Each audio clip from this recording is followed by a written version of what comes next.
3. C'est le nombre de logos dont j'ai besoin pour mon SaaS. Mais alors pourquoi 3 logos si c'est pour un SaaS? Tout simplement pour avoir 3 fois plus de chances de trouver le bon, qui reflètera parfaitement l'identité de la marque, qui respecte les codes du SaaS, tout en me démarquant de la concurrence. Ok, c'est 3 fois plus de boulot, mais 3 c'est aussi le nombre de designers à qui j'ai fait appel pour créer ces logos. 3 pistes différentes donc, parmi lesquelles je vais devoir choisir un gagnant, mais pour ça je vais pas être tout seul. Parce que 26 183, au moment où j'écris ces lignes, c'est le nombre d'abonnés que vous serez pour choisir le bon logo. Ouais, ça sera vous le jury, même si vous n'êtes pas abonné, parce que vous aussi vous faites partie de l'aventure, et j'ai très envie que ce soit vous qui choisissiez le meilleur logo pour Dogm.io, et par là même, le meilleur designer.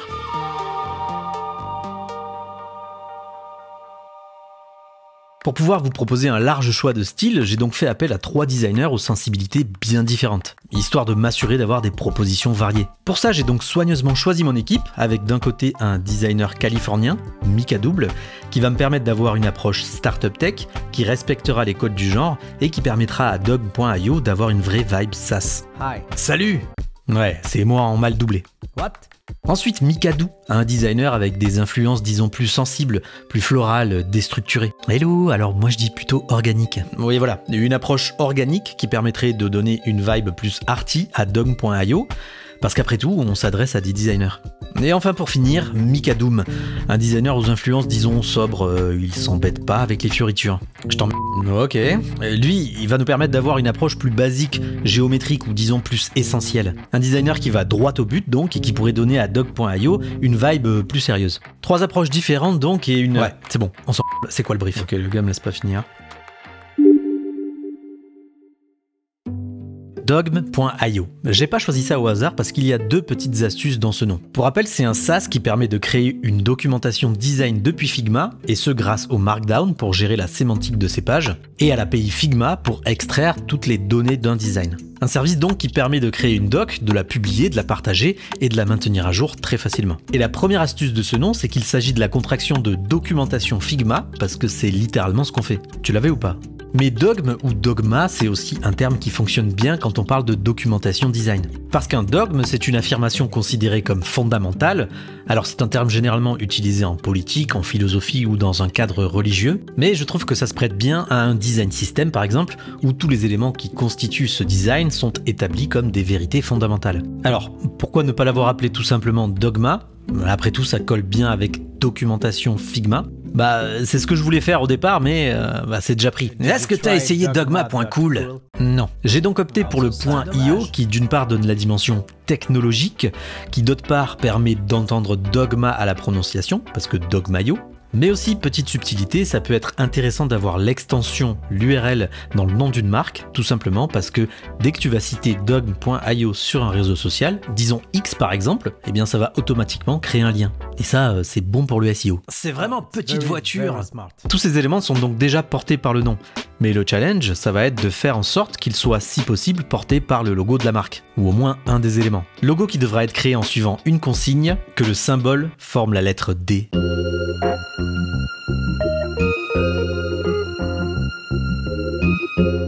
Maintenant que les consignes sont posées, perso, j'ai plus rien à faire. Et ça, c'est cool.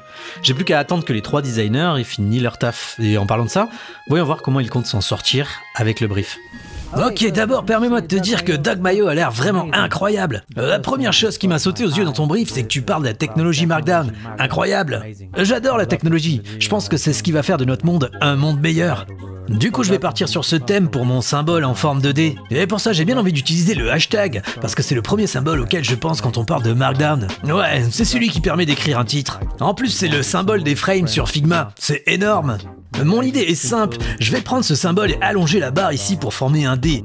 Incroyable, j'adore vraiment la technologie. Pour donner forme à cette idée, je vais lui donner un aspect 3D avec des petites ombres qui vont révéler les volumes. Tout ça, je vais l'ajouter dans un cartouche, peut-être avec une couleur différente qui symbolisera la doc. Ça va être génial, j'ai hâte de pousser tout ça sur Figma.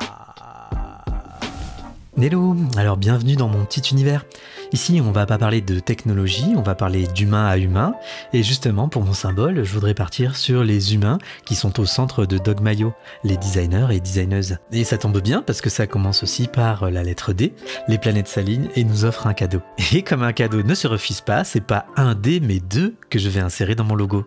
Avec une forme plutôt naturelle, je vais commencer par former un D minuscule, puis un deuxième en majuscule en continuant cette ligne. Dogme.io au service du designer et waouh, ça forme un visage avec sa petite oreille.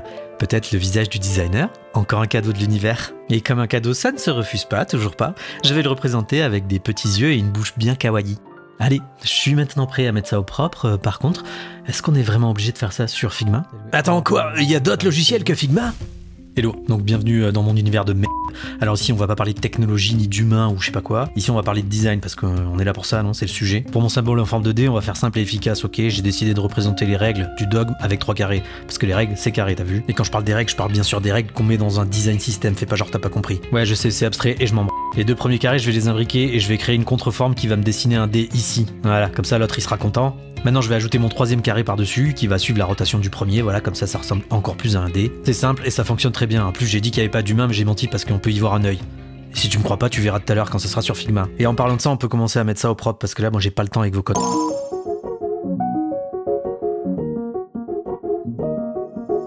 Ok, on a apparemment 3 pistes intéressantes de la part de nos designers, mais pour le moment, je n'ai toujours rien vu, car ils doivent avant tout mettre leurs propositions au propre sur Figma. Ils vont devoir créer la version vectorielle du logo, y associer ou non des couleurs, mais surtout, ils vont devoir y associer une typographie qui portera le nom de dogme.io. La seule contrainte, c'est que la typo doit être disponible sur Google Fonts.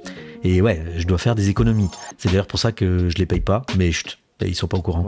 Waouh, j'adore Figma parce que c'est de la technologie. Par contre, pour créer ma forme en 3D, je vais devoir ruser. Pour ça, je vais utiliser une grille isométrique qui va me permettre de tracer mes lignes. J'adore la technologie isométrique. Ouais, super, donc moi je vais utiliser 3 carrés comme je t'ai dit jusque-là, c'est simple et je vais me servir de l'outil rectangle. Logique, putain. J'avais pas fini d'expliquer. Rien à foutre. Je vais prendre les 2 premiers et je vais me servir du Pathfinder pour créer ma forme. Voilà, je viens de gagner 3 minutes dans ma putain de vie, waouh. Et en plus, je peux les ajuster comme je veux.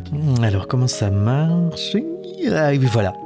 C'est la première fois que j'utilise ce logiciel, mais je suis content de voir qu'il contient l'outil plume. Je vais juste me contenter de tracer les lignes qui m'ont été dictées par l'univers, car il ne faut pas que je le trahisse. Je pense que ma version papier est une bonne base, mais je me permettrai peut-être plus tard quelques ajustements une fois que j'aurai fini mon tracé. Ah, j'adore ce mec. Maintenant que j'ai ma forme, je vais pouvoir lui ajouter des arrondis. Mais pour respecter la 3D, je vais devoir tricher un peu pour avoir un arrondi, mais qui semble suivre la perspective. À présent, je vais creuser mes ombres grâce à la technologie du Pathfinder.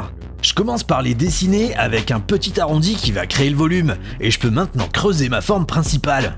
Énorme! Je peux maintenant ajouter mon cartouche autour, tout en lui ajoutant le même petit effet d'ombre. Bon, comme je veux pas passer pour la brute de service, je vais ajouter un peu d'arrondi sur mes formes, sinon l'autre il va pas être content. Maintenant je peux ajouter mon dernier carré, mais comme ça me paraît un peu bizarre à l'œil, je vais tricher et réduire la taille du premier carré dans le sens de la largeur. Voilà pour mon symbole avec le dé qui se dégage avec cette contreforme. Et l'œil tu le vois? Wink wink. Alors ça m'a pris à peu près 2 heures, mais j'ai maintenant ma forme complète. J'aime beaucoup cette petite tête de designer tout content. Je fais quand même quelques ajustements car il y a des petits détails qui clochent. C'est normal, la perfection n'existe pas, mais je pense que je peux faire une petite beauté à notre Dogme. Oui, je l'ai nommé ainsi. Je vais maintenant pouvoir finaliser tout ça, mais je garde des petits secrets. Tu verras donc le résultat au moment du reveal.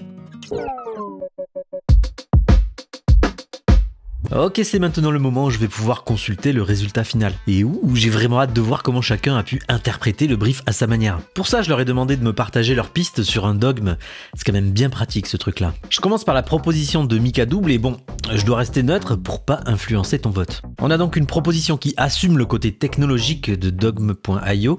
Je crois que ce mec aime beaucoup la technologie. L'icône est assez différenciante, elle fonctionne très bien avec cette fonte, la Space Grotesque que j'utilisais déjà dans le premier logo. Il s'est pas foulé pour trouver une autre le gars. Sur les couleurs, il est parti sur une ambiance chaleureuse avec un fond creamy, comme il dit, et une pointe d'orange pour se différencier du style startup tech actuel. Pourquoi pas? De son côté, Mikado propose une approche plus joyeuse, je dirais, avec son petit personnage. Il joue avec le violet sur l'icône pour séparer un peu le dé et le visage. Violet pour faire un rappel aussi à Figma, dans lequel on retrouve fréquemment cette couleur. Petit rappel à Figma aussi avec la typographie bricolage grotesque, une fonte qui permet aussi de garder un aspect légèrement organique. Intéressant. Maintenant pour finir, j'ai un peu peur, mais on va passer du côté de Mikadoom. Bon, là comme prévu, on est sur de la géométrie et de l'abstrait. Et ah non, rien, j'ai cru voir un œil. C'est simple mais efficace, simple comme le choix des couleurs, parce que il y en a pas, mais apparemment c'est pas toujours nécessaire. Par contre sur la typographie, on a un parti pris un peu osé avec une fonte qui rappelle le Apple des années 90, la EB Garamond. Ok, ça va être dur de faire un choix entre les trois, mais bon, c'est maintenant que je peux compter sur toi pour les départager. Tu peux donc choisir ton logo préféré en écrivant hashtag Mikadouble, hashtag Mikadou ou hashtag Mikadoum dans les commentaires de cette vidéo. Et si tu veux jeter un coup d'œil aux 3 propositions, je t'ai mis le lien du dogme dans la description. Il ne me reste plus qu'à vous dire à vos votes. Je te fais des bisous. What you gonna do?